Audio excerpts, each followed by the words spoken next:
Good morning. Welcome to Community Voice. Where you going?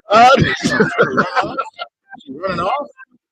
Good morning. Oh, Welcome to Community Voice. I'm your host, Keith Parris. I want to thank everybody, Dottie, and everybody for joining me this morning on the program. Happy Monday to everybody. Good morning, Devo. How are you, sir? It's great. How about yourself? Brother Jay, how you this morning? Well, Doc, like I said earlier, I'm doing extravagant, jubilant, and all of the other big words. Right, and Sister Michelle, respectfully. Respectfully. I just can't. I can't with y'all, man. Adore. I can't. You can. You just can't. don't want to. You refuse to. No, Between you and Rhonda, I can't. I just can't. I just can't. I can't. I'm so tired. I hate that word. You was talking about spaces. I'm tired of I can't. You tired of spaces. I'm tired of I can't. Spaces, key. Yeah, spaces and curated. But curated to some spaces. Yes. I like curated. I like curated. When we had the we use it all the time.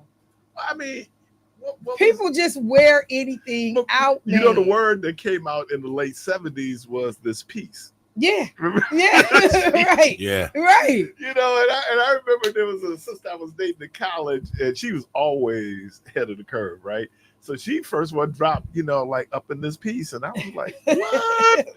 I'm from the Midwest. What? Impressed were you? Impressed. I'm just I hope everybody had a wonderful weekend. Let me do this real quickly.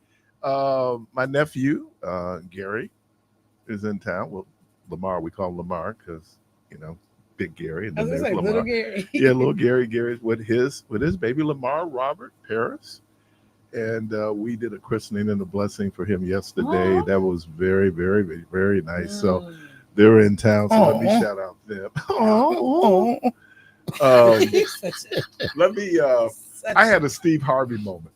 I don't know if you ever heard his whole thing about how Black people are so religious, right? So everything is the Lord. Everything is the Lord. So on Independence Day, I was at the store. And I knew the battery, so my battery died. Okay. So I called AAA. First of all, maybe because I was in Tulsa, they got there in like 15 minutes. But so it was the battery. He said, so it happened out here where you just replace the battery. AAA has batteries. Yeah, they have batteries in stock. So bring it to you. I figured I'm gonna have to replace the battery. So the dude go, How old is the battery? But as he's going through, he could see. He said, 22. I said, that's covered under warranty. Here's my response. Look at God. I had that Steve Harvey moment. No, dude, it was a warranty. It was a warranty. The other thing, we were in church yesterday, and Pastor at the end was talking about Jesus coming back. And when he comes back, and Rhonda. He's coming back. Rhonda's out there looking at me, and she's going, rapture. I mean, so we had our Jermaine moment. She kept saying rapture. Yeah. So look, I'm gonna say, all of it is just so touchy, and you try to have these conversations, these engagements. Before we, started Just Show Up, we were kind of just talking because people get uncomfortable because somebody is a psychic or say they are. I'll be the first to tell you, I sure did. I got the hell out of here. People like, put some holy water down. I come back when it was time to go to break. I got the hell out of here. and I'm just saying, but this is the thing. I think that kills me. And Jermaine was out there People too. I was the first one to leave. Dirty, shiesty, I was first one to leave. criminal elements.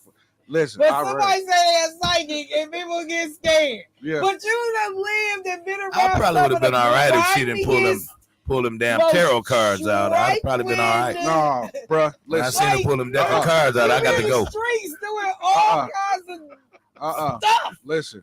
And somebody said they're psychic, and it's let me get what is wrong with you? Let me get controversial in this piece. Too late. It is too late. Yes. No, You're right talking for us. That we can all get behind. It's too late. Yeah, let me in this space. I want to. I want you to do it in this space. Yeah, because it's too late. Let me do this. This is going to, and the phone lines are open. Oh boy. Oh boy. You do know that religion is superstition. Of course. He can't. Because it ain't. It ain't superstition. He can't The take definition of superstition it. It's beliefs. is wholly, strongly held belief. Mm-hmm. Beliefs. Not based in fact, based in belief. So Wait. So whoa. there is a multitude of religions in the world. Yeah. There are a multitude of belief systems in the world. Right. Most belief systems are environmental and culturally derived. Most belief systems.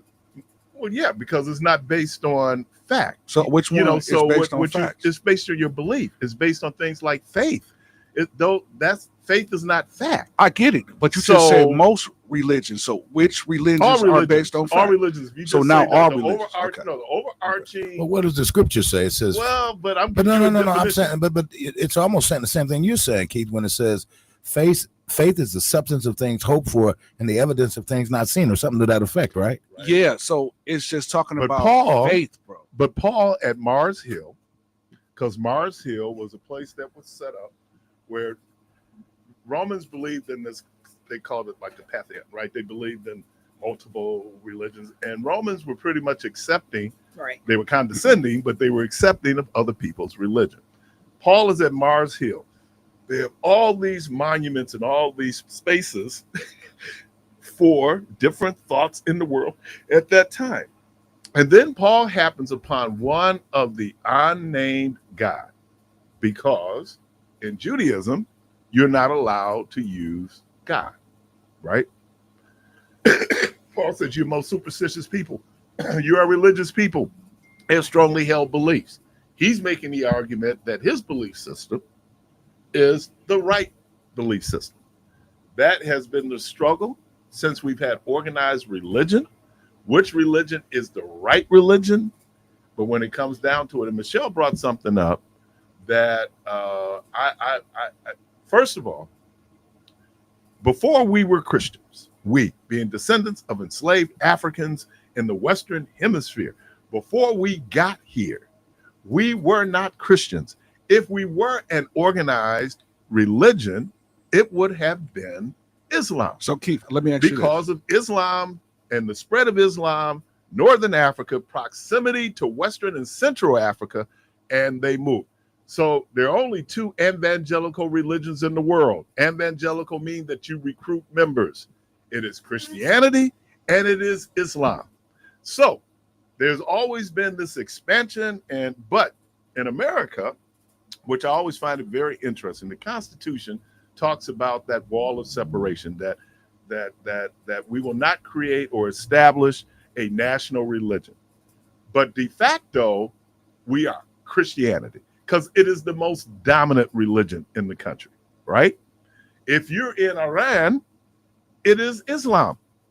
If you're in India, it could be Sikhs, it could be Hindu. As a matter of fact, the reason why you have Pakistan is because Pakistan and those people who are indigenous to India who practice Islam. And there are slaughters going on in India of Muslims. There's conflicts between Muslims and Hindus. That was the interesting thing about, even though he was racist, about Gandhi, because Gandhi pulled together all those religions. If you watch the movie, you will see that there's a guy there who's obviously Muslim. You'll see Sikh, right? You'll see Hindu or Hindi, right? And then there are all the other little religions. So, I agree with you, Michelle. We get because we have been so programmed to accept, first of all, that the religion I practice is the right religion. I don't think we're going to know that until Judgment Day. And then I make the argument that it is not so much the religion that you say you are part of, it is the values that religion supports. right? It is the virtues that religion supports. That's what should be about it. We're going back and forth about who's right, who's wrong. I argue constantly. I told Rhonda last night, I was on the porch and I was having this moment. And I said, I just spent time with God. And Rhonda said, what did she say? Yes. What did she say? And and there will be people who are highly offended. Oh man, I'm telling you, people. Even as a joke. Because every now and then you will say it. Oh yeah. And people just get so offended. The only thing I just try to say to people is that number one, there are multiple belief systems in this world, as we know. There is no only way. And there were other things that were done and practiced, before people and during and since and after, what we think of as traditional Christianity or any other religion. And like I said, it just is amazing to me that people can be like, oh, I'm just terrified, or I'm scared of, or I don't want to hear that. But you be around some of the grimiest, dirtiest mess on earth ever. What about ringtones? Ever. It's Tubular Bells. Tubular Bells is that song from The Exorcist, right? It came on one time. This dude. I cannot believe you just said that's your ringtone. It is my ringtone because The Exorcist is like one of my favorite movies. And people turn around in the store just look at you like, for real? Yeah, the dude go like, man, turn that devil music off. Exactly. Let me say this. Again, the phone lines are open. 414-444-5250. How many of y'all from Mississippi and Louisiana, parts of Texas, who talk about hates? Christians, good Baptists, but they talked about Hanks. How many of y'all good from and knew they talked about roots? How many of y'all? I mean, so what I'm saying. We had them in our house. We had them in our house. My grandfather, believed in roots and root therapy. And when the doctor couldn't figure out what my skin condition was, my grandfather then went out there and got a particular type of root, brought it home, boiled it, and gave it to me. I've never had the skin condition ever again. Just messed up your mind. I'm just saying. Just messed up your mind. But look, your skin is great. For me, it just ain't that serious. I am open to conversations. People believe what they want to believe. I just know that the same way people are passionate about this, there are other people that are passionate about that. People believe differently. And I don't care what you believe ultimately, other than as long as your stuff ain't racism and hurts me. I don't care what you believe, because as I tell anybody, and I've had this conversation 1,000 times, it ain't no secret that I struggle with religion. It ain't no secret whatsoever, because way too much stuff that's contained in the book, when people are shoving it down your throat, it's hypocritical to me. It's just hypocritical to me. So I'm looking around. And again, as I always say, before slavery. So all the black people who didn't believe in Christianity before slavery, our souls just rolling around, perishing and languishing. We ain't going to heaven because that's not what we did. That's not what we did. We didn't do that. Maybe we were in darkness, and now we've experienced. And it took slavery to bring us out. Yep. Damn that! I don't know. Yep. I don't do that with y'all. Thank you, sorry. Thank you, Mr. White Man. You get Christianity for most black folks in America via slavery. I ain't trying to hear. I'm just not trying to hear. And then you create the Bible that leaves out the passages, the whole Bible, and just talks about obedience and listening to your master. The whole slave Bible. And I'm gonna tell you, man, I'm really. Come on. Can I use the word struggling? Oh, let me do this. I didn't even do this. Thank you, DJ, for covering last Thursday, man. Appreciate you. Man, I got a chance to hear the second part, the interview with the dermatologist. Okay. Yeah, and no, thank you, man. Appreciate that. Let me get the caller, because Lord, you all right, Jermaine? No, he ain't all right. Oh yeah. See. Come running your coach behind the no, beat. hold on. And I told him I couldn't help him, dude. I'm a Baptist. Hold on. Let me tell you something about me. One thing about me, and I'm gonna let you get to the caller because the caller is. One thing about me, this is your show. They do say Keith Parris on the show. As Keith would go, soap, bubbles. No, seriously. For me, my job is not to convert anybody. So my job is only to say what's to be said and move out the way. Okay. So I don't get offended or any. No, two of them. We need two of them. No, I'm sorry, my bad. Yeah, come on. There you go. Give me the thumb. So yeah, I don't get offended at all because again, we all people, and this is what makes the world go around. Is everybody's different. So if we was the same, I really believe in that the world would be, a crazy place. But since we all are different, and it makes the world goes around, I just put it like this. You are full. Hey, y'all. I'm serious. I put it like and this. I appreciate We'll that. just see at the end. Let me do a shame. Oh let me do a my shameless God. plug. Yeah. You are full. You all go out and get Fred White's "People Make the World Go Round." Oh yeah. That's a jam. Yeah. And that's I local. explained it. Yeah. All right, caller, welcome to the program. Good morning. Good morning. Good morning. Y'all having a ball. But listen, I am a Christian, and I hear what Michelle is saying, and I want to say this. I do. I want to say this. A young lady that she had on the phone this morning, I do have a neck problem, and the doctor do not know what's going on with me. He gives me cream. He gives me pills, and it don't nothing work. So evidently she do know what she's talking about. But listen, God said, believe in me. You don't know who I am. You can't come through me but through my son. The son. We don't know who he is. He's Jesus Christ's son. We don't know who he is. He's a figment of our imagination. Just like that young lady. She's going by cards. Mm-hmm. We got to go by what we believe, not what we see. Mm-hmm. That's what they call walking through faith. All right. Faith. Appreciate it. You got. I'm sorry, mother. That was an accident. My finger accidentally hit that, but call back The though devil. and said no. But I mean, no. But I was actually going to say this too. Smell the sulfur. I mean, though, you do got to be careful because Satan was dispatched from heaven, so he know the word and stuff too. Oh. No, and it's actually biblical. So it is. Nah, but what I'm saying is, Satan knows as well. So that's not what I'm saying. Caller, welcome to the program. But that's not what I'm saying. Okay, all You right. should go to divinity school. Caller, welcome to the program. Yeah, you hung up on Oh, me. mother, there you go. That was an accident on me. So blame that on the Okay. producer. Okay, Oh, watch out. She don't trust you. that's all right. All right. Because like you say, Satan, you come in all different kind of forms, Mhm. and Yes. faith and pride. Yes. And you cannot Yes. discriminate against She the leave it person down. believes in. Yes. You cannot tell a person that they don't believe because she had a tarot card there.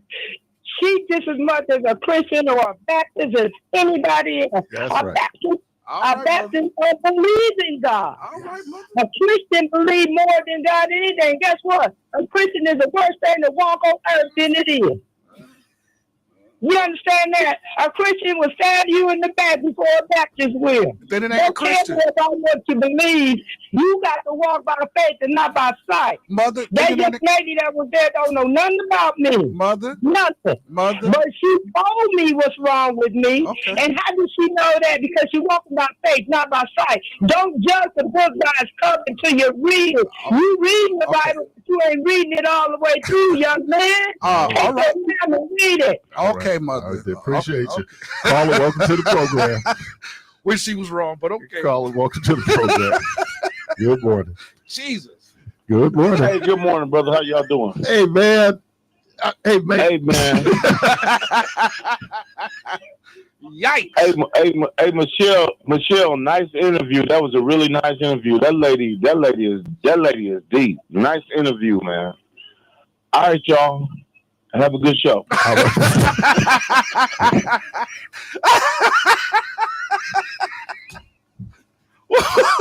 I gotta do it. I gotta do Yeah, it. Doc Duke, I man. love all African people Oh my God. all over the world. You know I do. Caller, welcome to the program. Good morning. Good morning. Good morning. Well, y'all into it. Y'all into it. Wait a minute. You know, one of the things that Michelle, I was listening before I got to the hospital. But one of the things I thought was interesting, my mother used to have a dream book. A whole bunch of And folks did. so whenever she dreamed something, Mm-hmm. Go of course look it she up. went to the racetrack or she went My auntie too. or even the numbers God, runner that's guy right. came by the house. Oh, And she played a nickel or- Did she ever win? Said the Lord gave me that number. Oh, I Did she heard ever that win? number in the dream. Oh, That's how my auntie got her rent money to move into a new place. She literally went to bed and didn't have the money, and they had to move, and woke up and said, "I dreamed so and so. Go tell Miss Annie, 3 apartments over, to play these numbers and play them box," and gave me $1. When I came back, when my aunt came home from work, she said, "We in the business. We all right." I said, "What's going on?" She said, "Remember I told you go play them numbers for me this morning? They came in $565. let me I'm just telling let you. me do a disclaimer. Yeah. Get your rent money. Pay your rent. Get your rent money.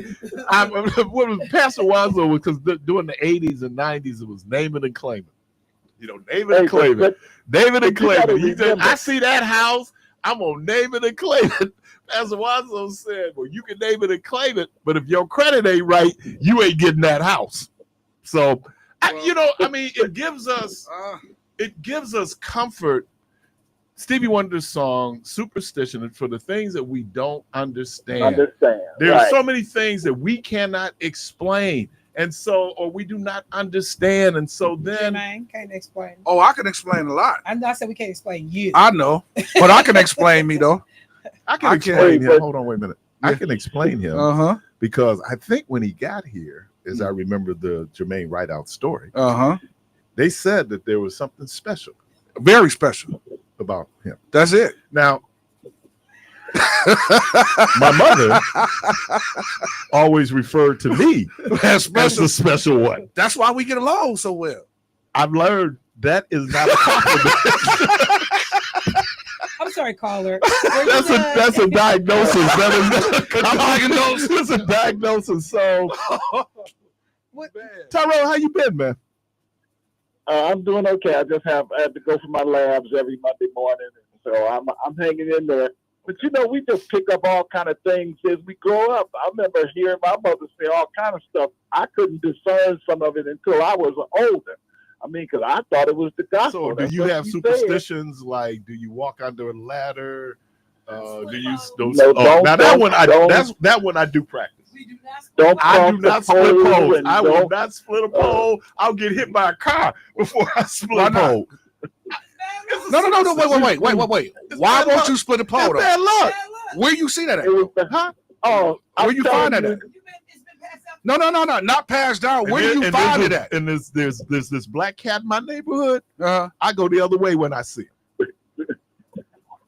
Hey, I had one lip. I need to make this case. Bushes, and I ain't even try to get rid of it. I just said, "Here, So wait, you can stay there, brother." but I'm confused because if you're gonna get hit by that car, it ain't the black cat that's gonna make you get hit by the car. Is you just got hit by the car? Oh, is that how life No. works? No, you walked out in the middle of the street and Is that got how hit by the life car. works? That cat didn't have nothing to do with you getting hit by a So car. if I sit here with my Baptist behind There you go. and pray that I don't get hit by a car And the cat and walk out in front of it, what's gonna happen? If you walk out in front of the car, you're gonna get hit, brother. Oh, okay. But the cat ain't got the meow mix ain't got nothing to do with you getting hit. yeah, Right. Ain't yeah. got nothing to do with Yeah, I that. see that black cat. I give him wide berth. Man, though, it could be a white cat purring. You still Oh, get white hit. cat. I'm taking that in. Oh, because it's white, huh? Yeah, good luck. You racist as thing. You. I'm sorry. You know, took it too far. My ice in Arkansas is colder. Yeah. I ain't buying no white ice over here from this. No ice from this gas station. I go out to Waukesha to get my ice, man. This cat is prejudiced and racist, man. What's going on? Oh, y'all going out there getting your ice from Waukesha. I ain't the only one. I appreciate you, Daryl. Welcome to the program. Hey, Keith, with your Baptist behind. This is Angela. Angela, Oh man. What? we was coming from church yesterday, And we heard you on Sharon's program yesterday, sister. Oh yeah, that's nice. Yeah, good. What's on your mind? That's hilarious. Ride out. Yes.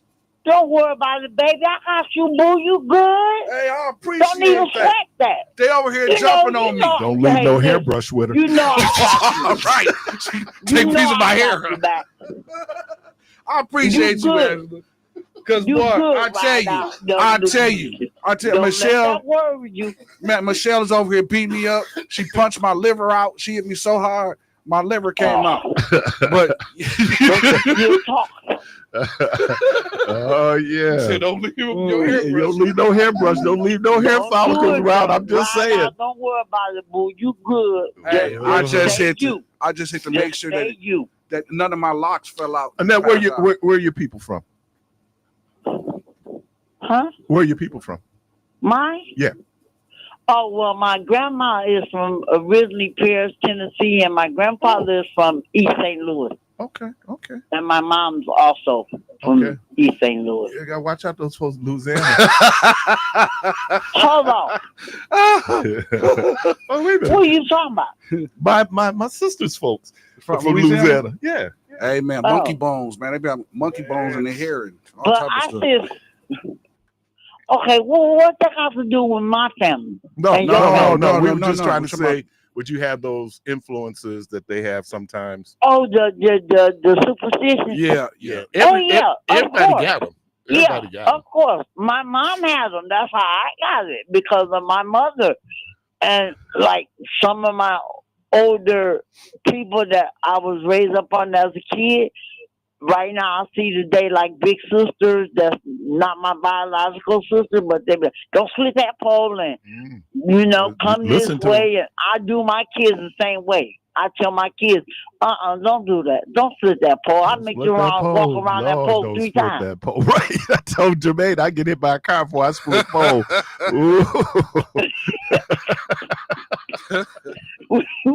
With your good sanctified. With my smell sanctified that Baptist behind, but I ain't split no poles. You walk out. I told him when Jermaine came out and said, pray, I said, oh, I can't help you, dude, because I'm a Baptist. And then I told him, I said, y'all shouldn't have left in the first place. We come running back now. Bishop Mason thought it was a good idea to leave. Y'all should have left us in the first place. Should have stayed with us. That's why I love all y'all. Y'all, no matter what, whatever I'm going through, kicking it with y'all, laughing with y'all, make my day. Let me give you a German superstition that I heard about when I was in high school. They said you went around a bunch of Germans for high school. Oh yeah, I had German classmates, and they said that if you notice, you put your keys down. And the house that we bought when we lived on 5th Street, we had bought from this elderly German woman. So they said, you ever notice when you put your keys someplace and you come back and they're gone? I go, yeah. She said, those are gremlins. So now I'm looking around the house going like, man, I'm see if I'm gonna see me a gremlin. What I'm saying is that all cultures have superstitions. Yeah. All cultures have superstition. That they can be harmless, they can be harmful, depending on just how much trust you put in that superstition. But let me say this before we hang up, because I know you got other callers coming. I've never been to New Orleans, but I always want to go down there so I see what be going on. Because I might need to hold some of that. I'd rather see it on TV than see it in person. No. You ain't gonna have me walking around with a dinosaur bone in my hair talking about me. I'm cool.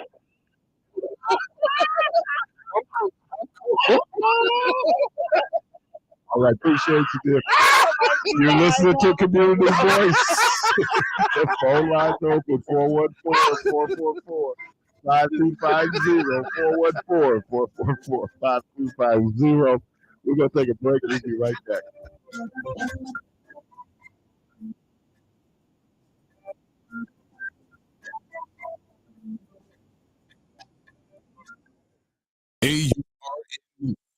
I'm Jamie.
You're inside Community.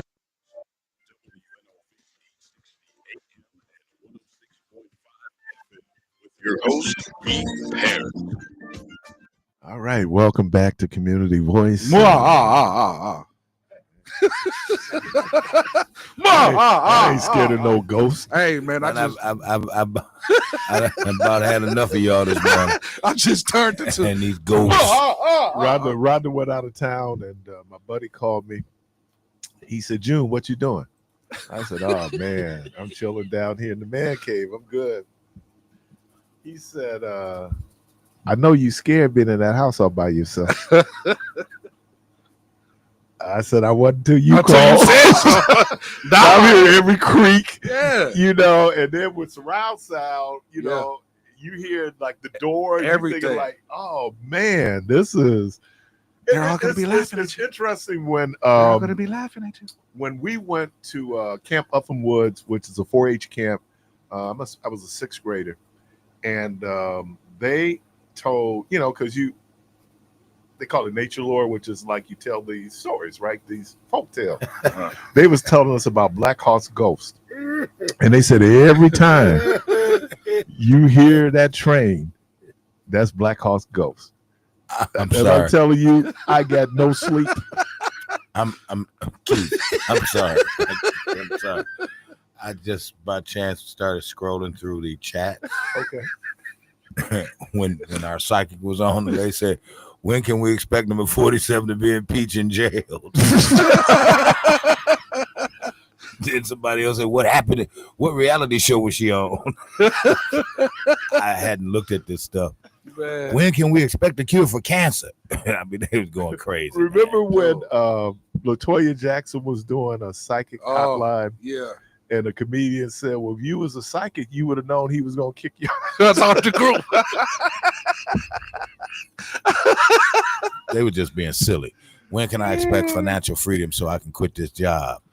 When can I expect the swelling You to know go what, down though? in my I'm ankle? going to, let me say. The swelling to go down in my ankle and in my stomach. Stop eating and then go down to your stomach. See your doctor. Right. Stay off the salt. Yeah. Oh, man. Talk about salt. Yes, Dude, I did so much salt last week. And I know you swole up, didn't Oh, man. I swole it up. you? Yeah, I swole it up. Dude, I was. Have you ever It been started swole off what we didn't know what we wanted to eat for dinner. Yeah.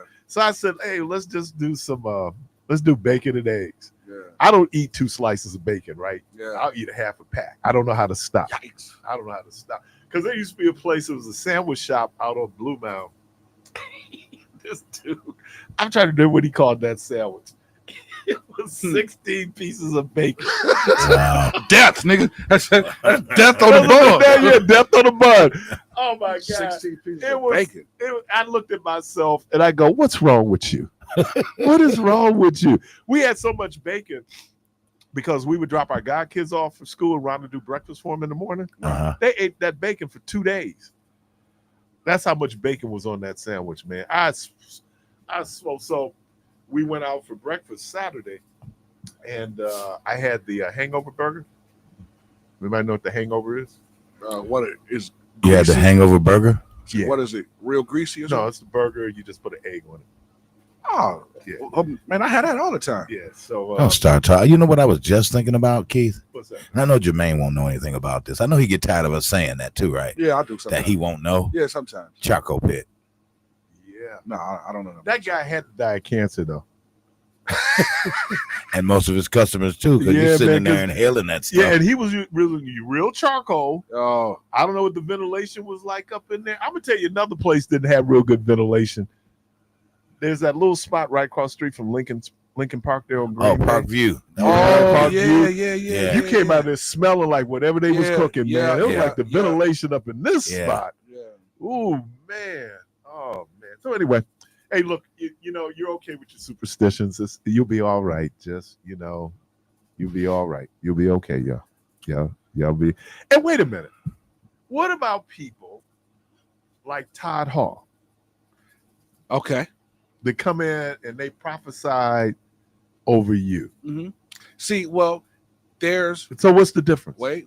Now you do know, since we're gonna go there, in the Bible days, there was prophets and there was sorceries. There was all that too. Hold on. Let's stop right there. Let me clear up what a prophet was. Okay. A prophet was the person who spoke for God. Exactly. And he spoke for God. Exactly. But he spoke to the nation. Not all the time. No. But when he talked to the leadership. So there's the famous story of, who was it, Samuel, who told David that, after he had did the whole Bathsheba thing, what he did, and he gave the example. But the prophets were there to talk about either giving hope to the people, this whole thing, and this is the amazing thing about descendants of enslaved Africans. Like when you go in, it was interesting. My mother, she always denied this, but I know my mother would burn a candle. One of those little candles in the basement. Did it for good luck. There was a whole lot of things. That was a money candle, though, wasn't it? There you go. Yeah. There you go. And so we hold on to those things, but then if we're more practical and we're more reasonable. So, for example, there's a difference between being poor and being broke. What is the difference, Keith? The difference is when I was poor, I never had it. If I'm broke, I had it. Just don't know how to. And I probably wasted it. Now. And so when we look at a lot of things where I preached a sermon one time, are you tired of living off of miracles? Because there's some people find themselves constantly in need of a miracle, usually because of a behavior, right, that caused us to get into the problem we found ourselves in the first place. I had this epiphany last night. This is what she told me. That scripture about be angry. No, there is no temptation known to man, right? And that God will give you an avenue of escape. Yeah. The point is making is you're going to make a decision. Okay. You can do this. You can do that. Yep. What influences decisions? Fatigue, emotion. You do not make a decision if you don't have to, if you're tired. You do not make a decision, especially a one that has life consequences, when you're emotional. That's why it says to be angry, but to sin not. Basically, don't act on your anger at that moment because you're going to do something that you regret. This is kind of where we are. Most of the things that happen to us, not all, but let's say a lot of the things that happen to us, it was us. We talk about our health, right? Every Tuesday, Brenda and Julia and anybody else will come in and tell you that a lot of the ailments that we deal with in our lives are behavioral. They're not hereditary. They're not random, right? It's something that if I have high blood pressure, that 16 pieces of bacon contributed to my hypertension. If I have diabetes, the amount of sugars that I eat and I digest or ingest will contribute to diabetes. Now, there's other things that will happen. There's people like, for example, and this is how random life can be. There are people who had lung cancer who never smoked. But you have people who smoked all their lives and never got lung cancer. So and so now we try to make sense out of this. And some things we just cannot make sense out of.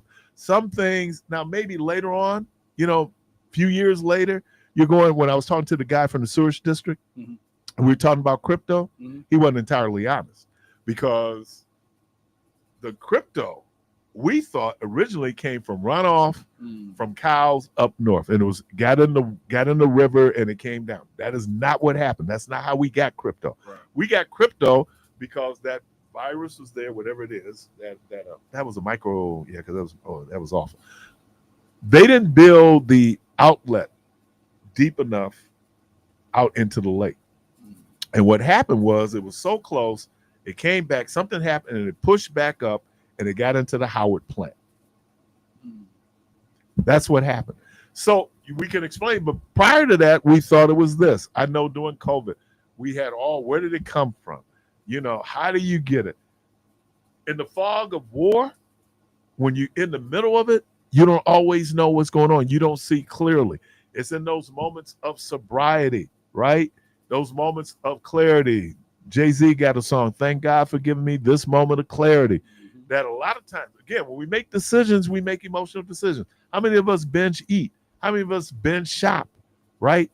I mean, the people knew at night that there were people who would sit up all night long watching TV, ordering stuff, right? Because what that buying gives us power. When you go in and buy something, you feel good when you buy it until the bill comes. Like I hear people talking about, Lord, give me a car. Lord, if you give me a car, oh, I'm gonna praise you until the first car note comes. So I'm just saying a lot of things we do, they're harmless, not always edifying, but it is what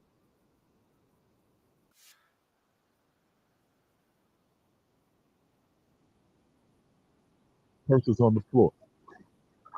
And the first person, if you're a woman, that can come in your house on New Year's Day is what? A man.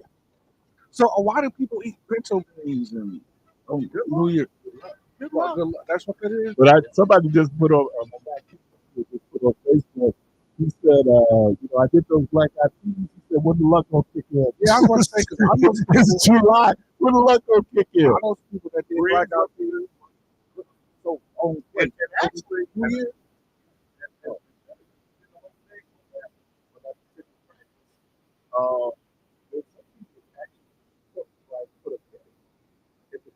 Really? Because greens represent. Yeah. And that came from Africa, by the way. What, pennies and grains? No, the greens, black eyed peas. Yeah, somebody needs to give it to my God because you keep going to jail. In your hand. Money. And your palm. No. You know what though? That's kind of, I don't know about that one. I've had something to get. No. So wait, but what if you never mind. No, that's what your palm. Well, why I ain't got it yet? I don't think it's a superstition today. You're listening to Community Voice. man. I'm confused around this piece, man. Take us to a break, Keith. I'm confused. We're going to a break. Hopefully we'll put up the confusion by the time we get back. But I don't know. For the quarter, then we'll be right back.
You're inside Community Voice on WNOV 860 AM and 106.5 FM with your host, Parris.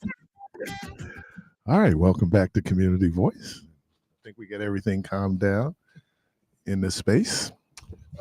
There's ghosts around here.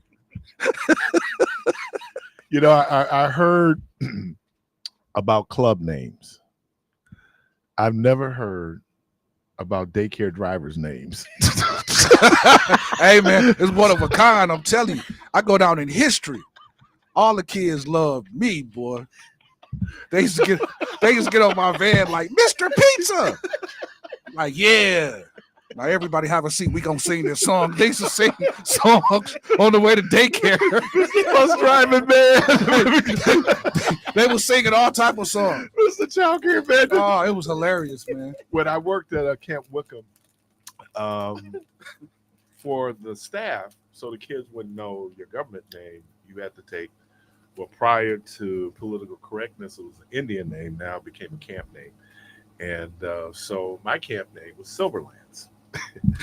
There's a guy who will call from time to time. He go, Silverlands. Oh wow. You know how many years ago that was, man? And he's Wow. still, I can understand where you Yeah. have a name Yeah. that they call me Mr. Pizza. Yeah. As you know, this is the first Monday of the month, and we're always joined by the good people in Milwaukee County Department of Health and Human Services as we connect with the community. And we're very, very honored and pleased to have in studio with us this morning Ms. Gina Wahi. She's the Deputy Administrator for the Department of Health and Human Services, Children, Youth, and Family Services. And Ms. Venetia Kendrick.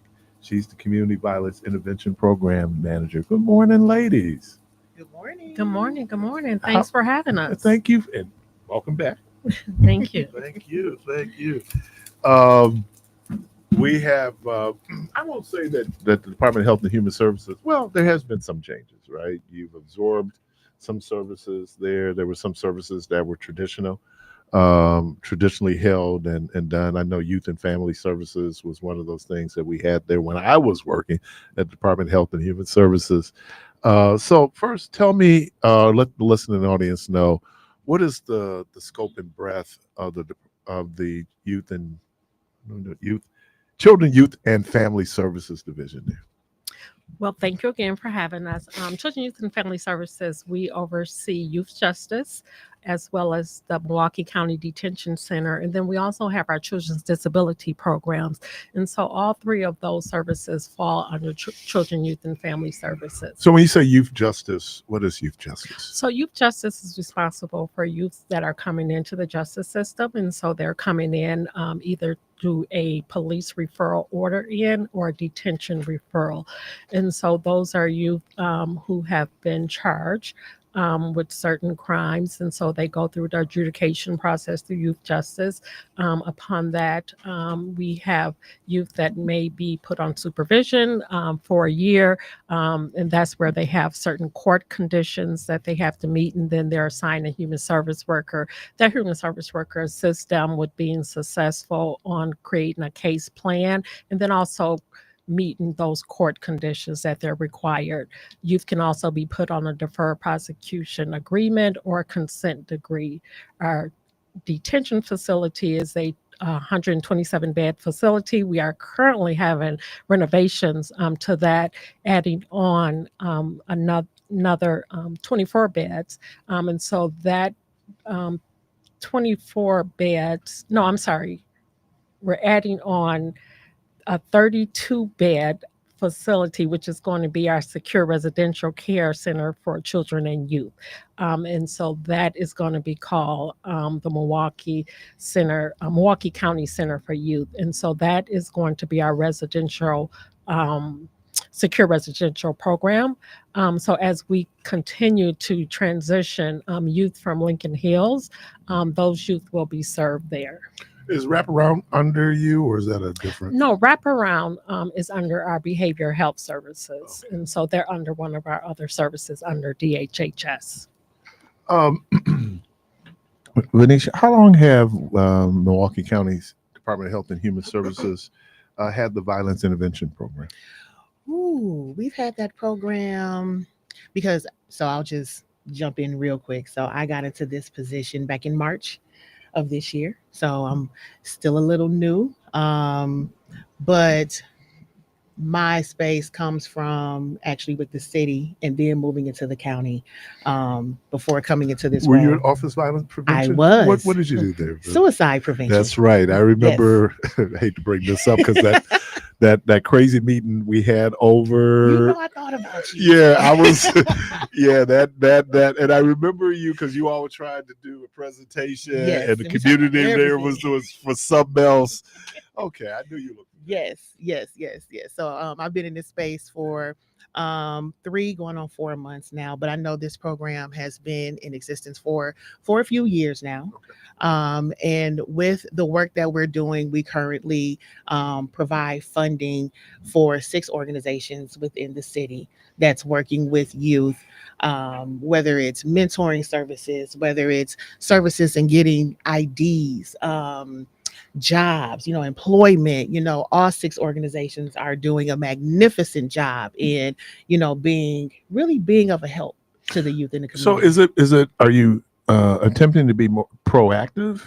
Yes. Okay. Yes. It's essential that we be proactive as opposed to reacting, to situations that may have happened or really trying to be ahead of the curve. And I think again, and we talked about what you did, prior to coming Yes. there, and the expectations when people hear violence prevention or they hear violence intervention. Mhm. Sometimes I don't think we fully appreciate, first of all, how daunting that is Mhm. based on the number of young people that you have. And then, we have systemic issues out there that we have to deal with, but then it's also that individual child.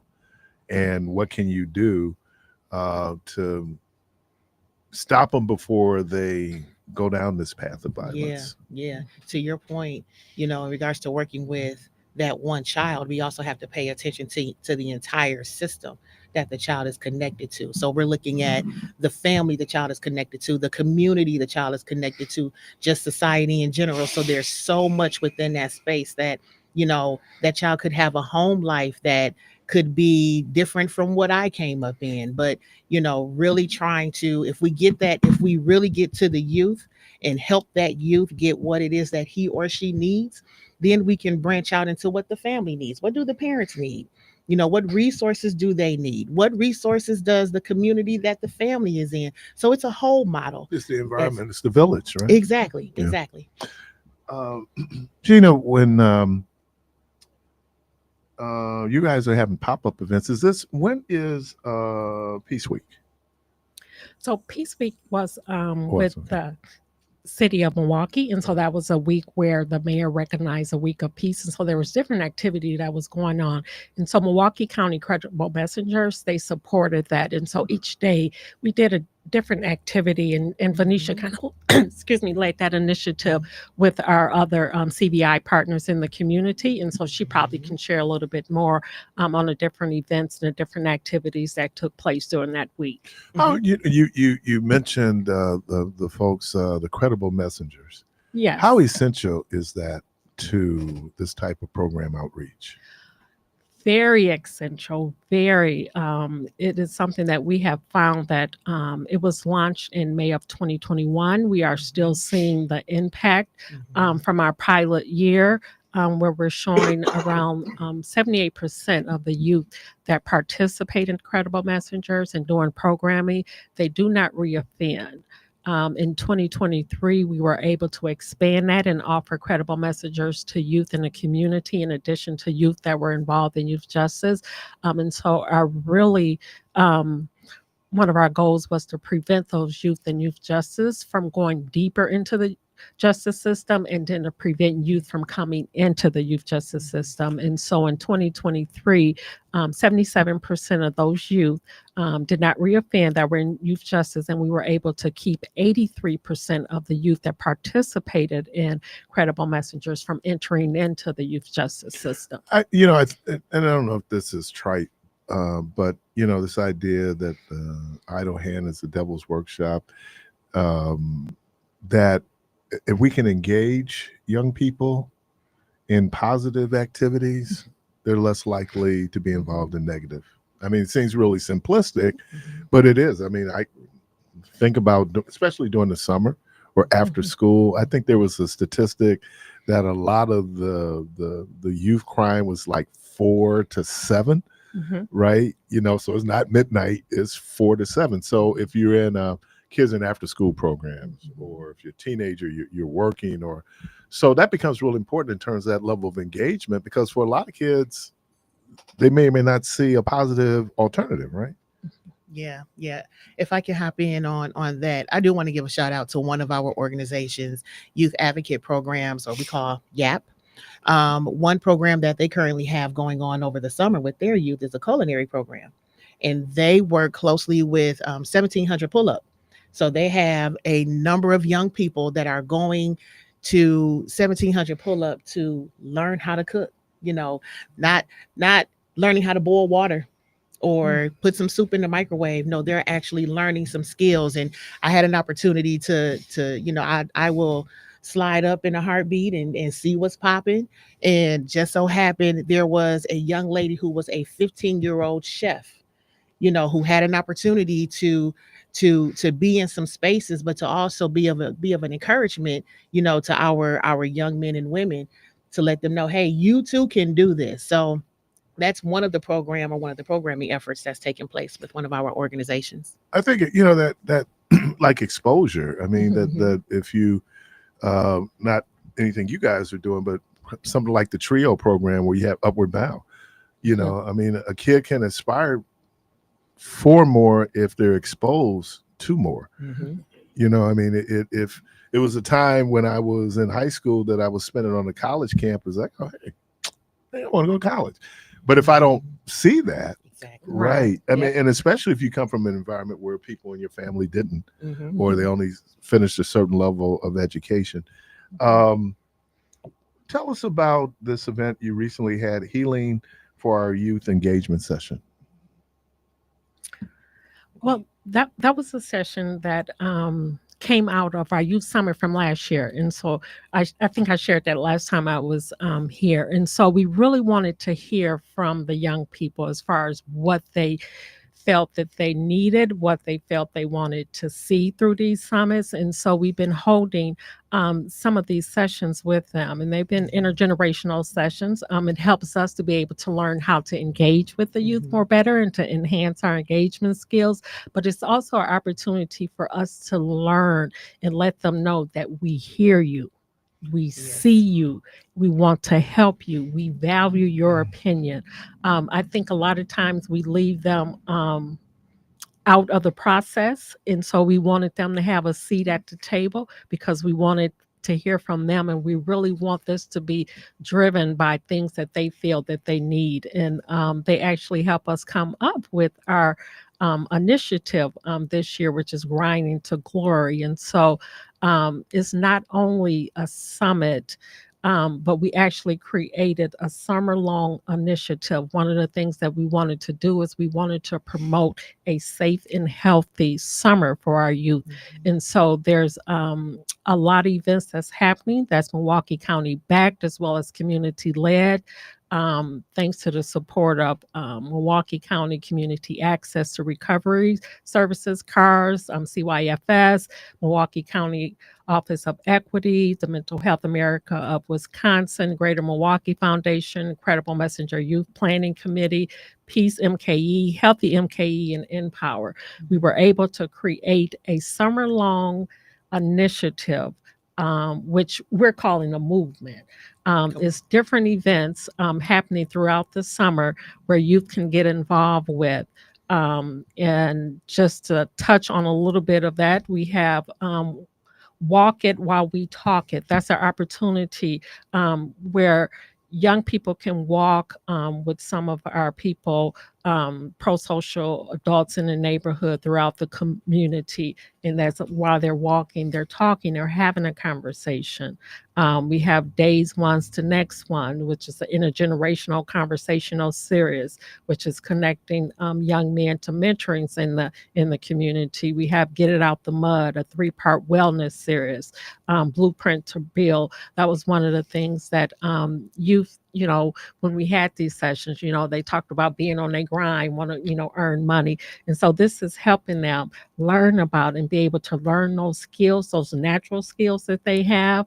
And the opportunity to be able to take learning immersion trips to learn about folks who have, entrepreneurs who have been able to make it and turn those skills into something positive. How do you, and as I was sitting here thinking, ouch, as I'm sitting here thinking, how do you balance this idea that for many years, and I don't know if you all were raised in this tradition, I certainly was, where, you should be seen and not heard.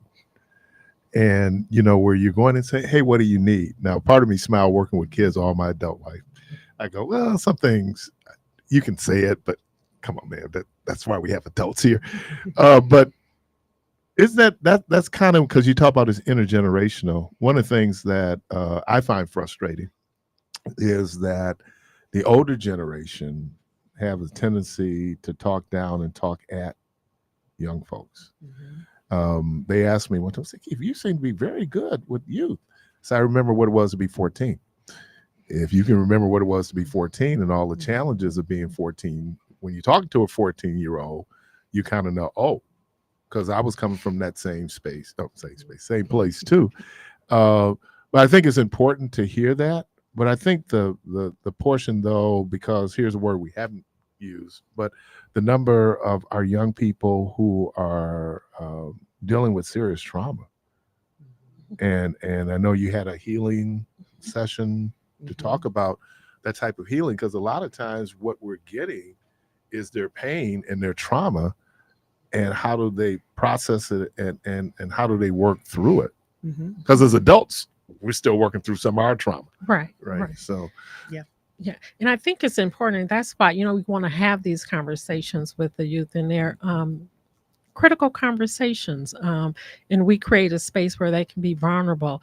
But the important things is teaching them about trauma and helping them to learn, because a lot of them, it has just become a normal part of life for them, and they don't understand that. And so helping them to acknowledge and unpack that, but also give them the support and resources that they need to start that path of healing, learning about empathy, and being able to package what they unpack, get it packaged, get help, get support, create a pathway to healing so that they can kind of fold it back up and be able to learn those skills in order to deal with it. And so trauma does not have to be their fall. And so it's helping them to learn about that, and then connecting them with the resources to be able to heal from it.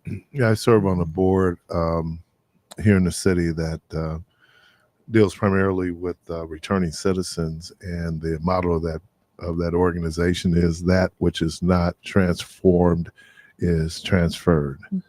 That a lot of what we see out there is people expressing or want to be seen, want to be heard, want to be, I hate to use this emotional term, want to be loved, want to be valued. Exactly. And I don't know, and as much as we always talk about children are our future, I don't know if we always do a good job of showing them their value. And maybe if they had a sense of value, that maybe there'd be changes in behavior, which is kind of a great segue, because you're talking about, now you have an upcoming healing summit for young men. Yes, that is going to be August 30th this year. We plan to, we were intentional around planning it to have it before school start, because we wanted to kind of set the tone for the young men. And so that's going to be August 30th. And I do have registration information on all the events that I talked about as well. And so I know that folks probably don't have a pen as I was kind of running through all of that, but you can find information for our Grinding to Glory is a movement. It's just not events at Empower, and that's INPOWER agency.com /GTOG. Again, that's Empower, INPOWER agency.com /GTOG. And so you can find all of the information about registration for the events, the dates, the time, and all of that if you go to that website. So is that a one-day event? the Healing Summit? Yeah, the Healing Summit is going to be a one-day event. It's going to take place on Saturday. It's going to be a half day. We're looking to have about 100 young people register. We're also asking for volunteers to come out because we want all of those young men to have a mentor for the day. And we also are going to have a big incentive this year. I don't want to say what it is. We want folks to come and see, but this year is going to be a big incentive for the young people. And so please register your youth. As you know, spots will fill up quickly, but we're hoping to this year get 100 young men there. Milwaukee has we have a very serious housing insecurity issue here. Do you all partner with the housing, the county housing? Yeah. Yes. So our community violence initiative, we partner with our housing service division. We have our crisis housing where we assist individuals and families who have been impacted by community violence with finding long-term safe, affordable housing. When you're impacted by community violence, one is a situation where you can find yourself homeless very quickly, especially if you're renting. You know, landlords, you know, when you have that, sometimes you know, they try to work with tenants, but then they also have to keep in mind that there's other tenants that they have to make sure that they remain safe as well. And so we work with families and individuals who have been impacted by community violence. We have a community intervention specialist who works with them on finding housing. We also have a small amount of funds to be able to assist them with security deposit or a first month's rent if needed. And then we have also been able to connect them with our housing service and be able to obtain through First Homes security deposits for families as well as housing vouchers for families as well. And so this helps them to get on a pathway in terms of long-term stability around housing. It seems that it's a more holistic approach. Yes, because that's violence affects you and impacts you in different ways. And so housing, that was one of the gaps that we had identified. And so we started our housing services back in 2023. Anything else you all have coming up? The summit. The summit. But then the other events are taking place now. So again, they can go to that website and they can register for those different events that's happening in the community. You guys want to take a call? Why not? Yeah, come Let's okay. go. Let's go. Caller, welcome to the program. Hello, are you there? Yes. Yes, good morning. I had a question. She was talking about the 32 days facility that's being Hey, Meech, you have us on speaker, man. We can't hear you. Okay, hold on. Okay, that 32-day facility that she was talking about being built for use, has that been already, they broke the ground for that already? Yeah, so that's just an addition to our detention center, and we broke ground back in June of this year. We're expected for the facility to be completed by the end of this year. So that's basically just an extension from Water Plank Road. Correct. Yes. Okay. Well, because people were under the influence that this was going to be a prison, so why would you remove kids that have already been through the detention center and been placed in a Lincoln Hill to bring them back to just the DT, which is really a maximum security? I mean, when you in DT, you can't do nothing. But it's a detention center. Milwaukee County Center for Youth is a detention center. I'm not for sure, Meech, if you're referring to the facility that's being built off of 76th Street. That's a correctional facility. So Milwaukee, that's a state correctional facility. That's not Milwaukee County. Great. I'm glad you said that. Now that's a state facility. Yes, Now off of 32 70. beds. That means state. That means people coming from Beloit. No, people no, coming no, from no, Racine. no. No. The facility they're talking about is an addition to the current detention center that we have here. That other operation is a state operation. Yeah. Well, that's what I'm talking about, the state operation. Well, I don't know if they can speak to that. No, I can't speak to the state operation. I can How only many speak to beds Milwaukee, are they? to Milwaukee County, and we will be servicing and providing service for youth in Milwaukee County. Okay, so the 32 bed thing is not a state project. No, it's not. No. Okay, so where yeah, is the so state? those guys? are Is this so the state? I think you're thinking of two different types of facilities. Okay, please clear this up for me. Mm-hmm. Does the state have a building being built in Milwaukee? Yes. Yes, off of 76, I believe in Clinton, I believe it is. Now And that's so you state. would, you would need to contact. Okay, hold on. You're going too fast for me. I'm trying to get educated. Okay, I'm So sorry, the Meech. state has a 32 bed thing being built. Is that correct? No, I don't know. You would have to contact the state. So you don't know what to say. How many beds the state got? No, because I'm with Milwaukee County. Okay. Well, I'm glad maybe I got a question. This is probably before Crawley came in, but we had a beautiful county facility for mental health that was already designed and set up with the whole deal, lock in, lock out. Why wasn't that facility used? I mean, then we got this. We got the Job Corps situation is going to be closed down, which is a big facility that can house people. Okay, I but mean, Meech, but those that's not what we're talking about today, man. Well, you were talking so much stuff, man, and the lady is in there, and I just wanted to ask her some questions. Okay. And I guess she can't handle it. Okay. All right. All right, thank you. Appreciate it. And she couldn't Always handle it. She protect just don't work for the state. I appreciate you, man. Thank you. you handled that really well. Meech.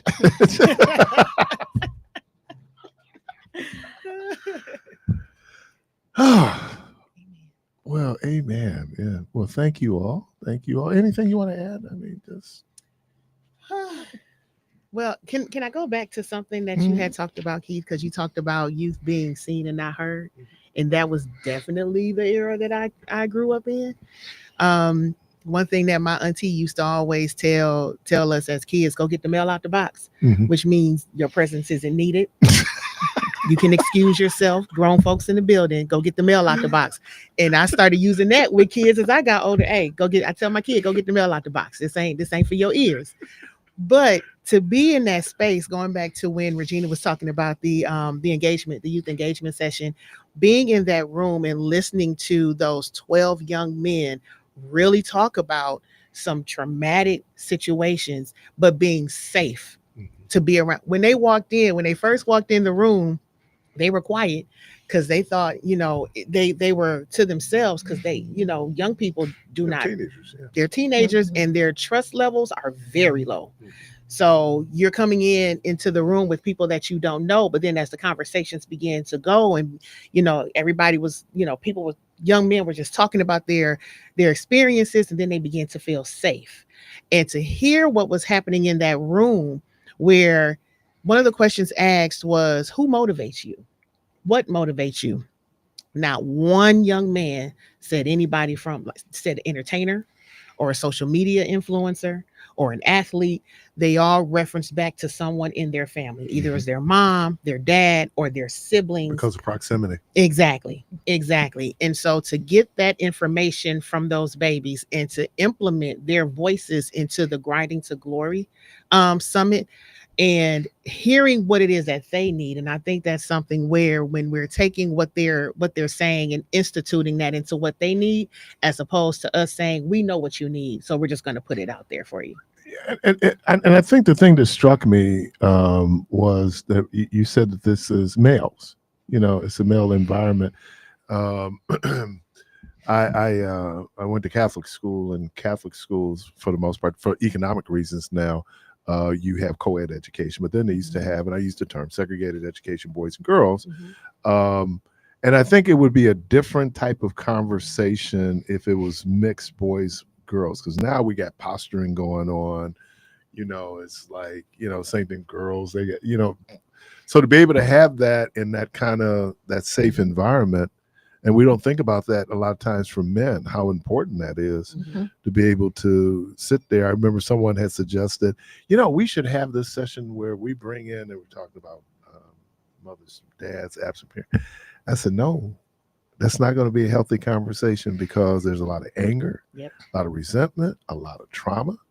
And at some point, you're going to give vent. And then if the thing that looks like what caused some trauma, you're going to definitely have a reaction. So I think that was just that's good. I did dealt with Rumble, young man Rumble, when they were here, those type of things, and just to have the young men in that environment and be able to have it. Not to say, and I think it should be the same thing for women, to be able to have those conversations. And speaking of, there are things there for women, young women? You want to talk about Glow? Yes. So one of our credible messenger agencies, Glow 414, which is an organization that focuses primarily on young girls. So they have services that are tailored primarily to them, and they do some services actually within the DT Center, but they have some mentoring sessions. They had the summit last year that was focused primarily for young girls. So that is one of our credible messenger agencies whose work is tailored only to young women. And I think it's really important and again, this is anecdotal and it's just more what we see. And, a lot of times what we see become the reality. That Keon was telling me, Keon Jackson Malone, the situation at Moody Park wasn't the boys, it was the girls. And even the film from Summerfest, it was girls.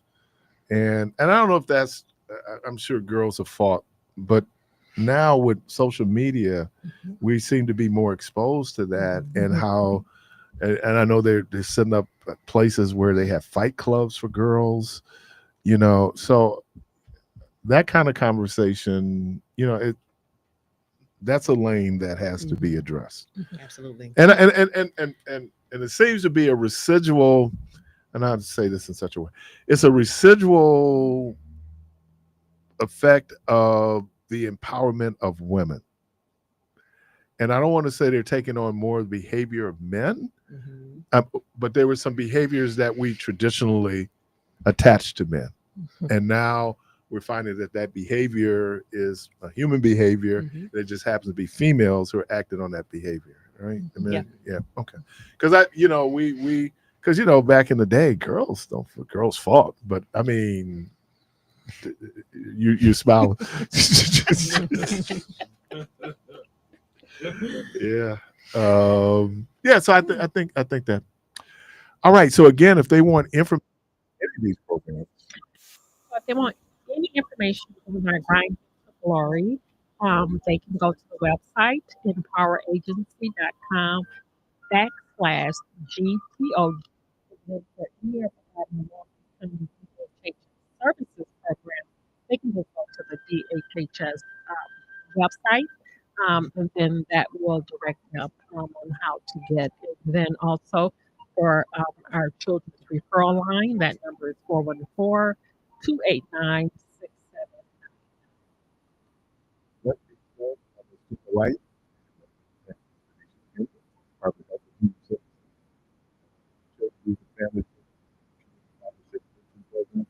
Thank you all. Appreciate you. Thank you for having us.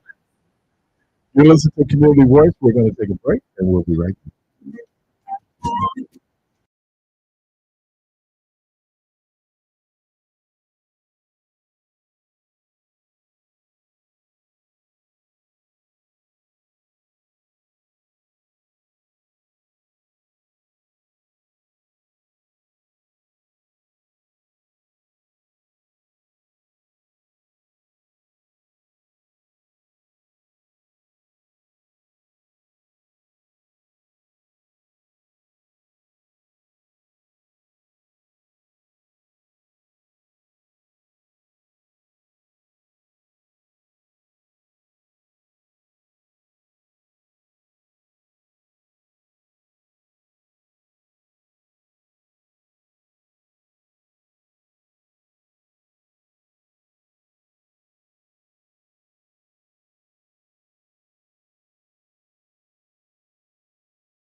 Welcome back.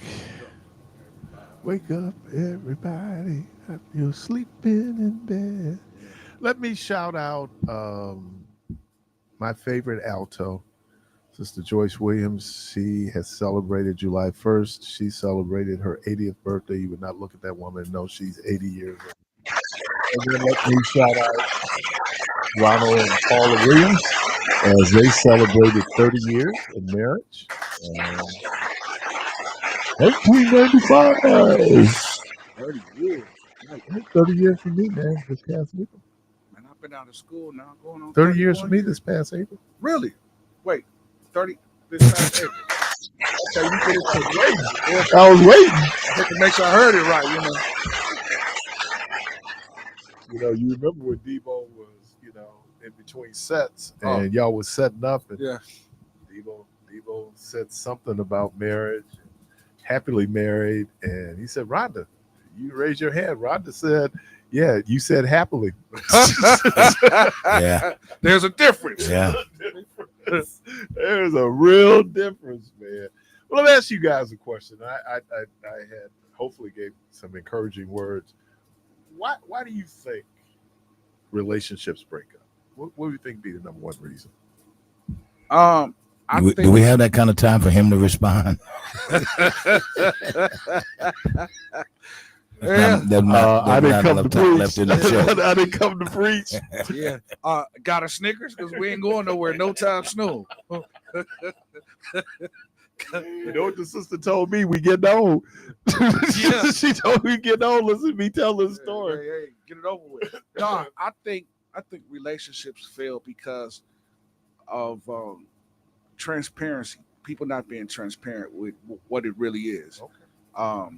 If you come out the gate and say what it really is, then expectations that you would have for that relationship, if it don't meet that expectation, that's where the whole thing of being disappointed and things like that.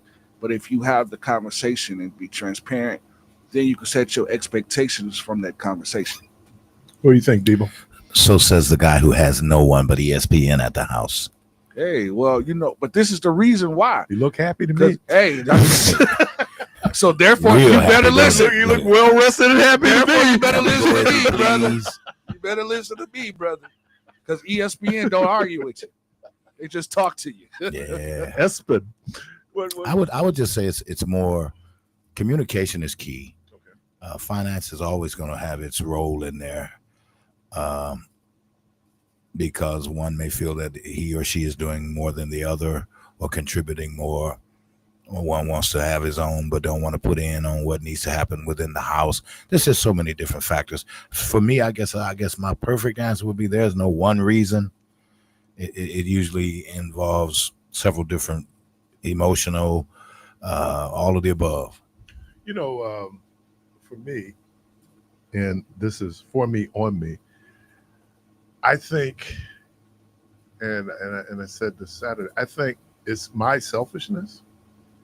But that was kind of what I said when I said, Yeah. your money, you trying to I keep think yours that separate. is- and I don't know if people but you said something that was real key, and I love this because I always had this little mantra that high expectations lead to great disappointment. Yeah. That maybe unrealistic expectations, primarily the other person, right? And then of course when Keith, I was taught something as a young man, and I try to apply it. My expectations are no obligation to anyone. And when you kind of utilize that in your life for whatever aspect it is, I can expect it at work. You ain't obligated to do it, but then I got an obligation to do what I need to do then as your supervisor. But I mean, I can expect it. See, But that don't mean that you're gonna do it. But right. So I ain't coming in all bent out of shape and disappointed because I shouldn't expect it. I know you should, but you don't. No. But in reality, Debo, and I'm just gonna use this as an example. Okay, I'm just using our relationship, right? I mean, we got a great relationship from way back from when I was younger and things like that, and we grew older and we still kept that same relationship. So my expectation of you, when I see you, is to be the same person that I've Mhm. known But we you to don't be. put expectations on our friends. No. No, when you think about it, we do not. I mean, No. Actually, we do. I do. Because Do you? if you Yeah. don't meet that expectation, say for instance, me coming back into the fold and seeing Debo after all of these years, and he's expecting me to be that kind dude. No, that's not what I'm talking about. Oh, I'm okay. saying that there's an expectation based on the type of relationship that you have. Okay. Right? Now, the expectation might be you might ride or die. Right. Something happened, I expect you to be there. Right. And in most cases, you are. Right. You know, so I think that's different. But when you're in a romantic relationship, because it started with erotic love wants reciprocity. I want you to love me as hard Lauryn as I Hill. love you. Right. Right. And so that's one. And look, that's how we make babies. But when it comes down to now, you have to share. Sorry, Michelle. You have to share a space. And how do you negotiate sharing that space, or you have shared joint responsibilities? I think then that's where I and in some ways, and I hate to make this admission, I think in some ways, once I got married, I took on a different level of selfishness. So that's me. I'm not going to speak for anybody else. See, but is that fair though? Yeah. See, I don't know if it's fair. well, see, because But I mean, everybody everybody has that. Even the female is going to have certain things that she's going to be selfish about when it comes to her. I get it, but what I'm saying is, if you talk about what you expect from each other, that don't matter. wait. If you talk about what you expect, then you won't feel a certain way. Or you feel worse because I've laid out my expectations. That's what I'm saying. But that's what I'm And getting it at didn't on happen. the flip side. But That that's makes what you I'm feel, getting and at. that's why I said I don't come in with predetermined expectations that I'm gonna lay on you, because as soon as you do it, now I have to take it personal because you know how I feel about this. Exactly. So that's the flip side of where I was going. But how much of it though is what I do, not them, but what I do? A whole lot of that is because I'm putting that. So are you on saying them. from the piece as to treat me like I treat you, or what are you saying? No, I'm saying that I just need to be more mindful of how my behavior might impact them. And look, a lot of times people say, well, you did this. You weren't trying to hurt the other person. The other person is collateral damage of the selfish behavior. Yeah. It wasn't like, hey, I did this because I was trying to hurt you. I was just more concerned about me than I was you. Yeah. And I think that usually in those relationships, when Jesus said, love your neighbors, you love yourself, be as concerned about them as you are concerned about yourself. Yeah. That's hard though. What, and that doesn't make you the worst person on the planet. It just says that it's our reality that every day, especially when we're in a situation where we're with somebody else, that you have to be a little bit mindful of your behavior.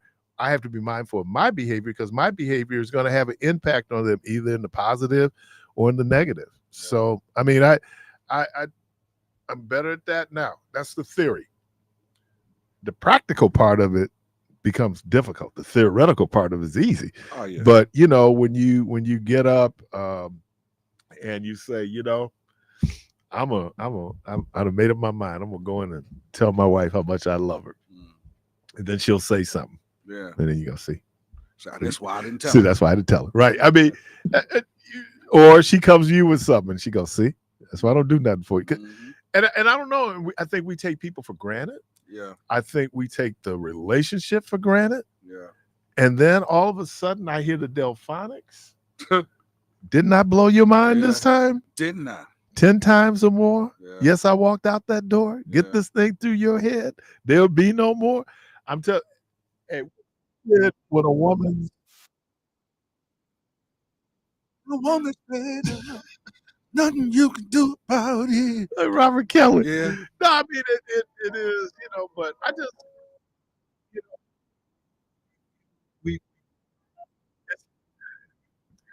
let me thank this, why you let me thank Kendrick. Michelle, thank you for starting the fire. I brought some wood. Yeah, And add it to the I fire. added to it. As always, thank you, man. And good Lord, talk to you tonight, tomorrow, and as always. Oh, Lord.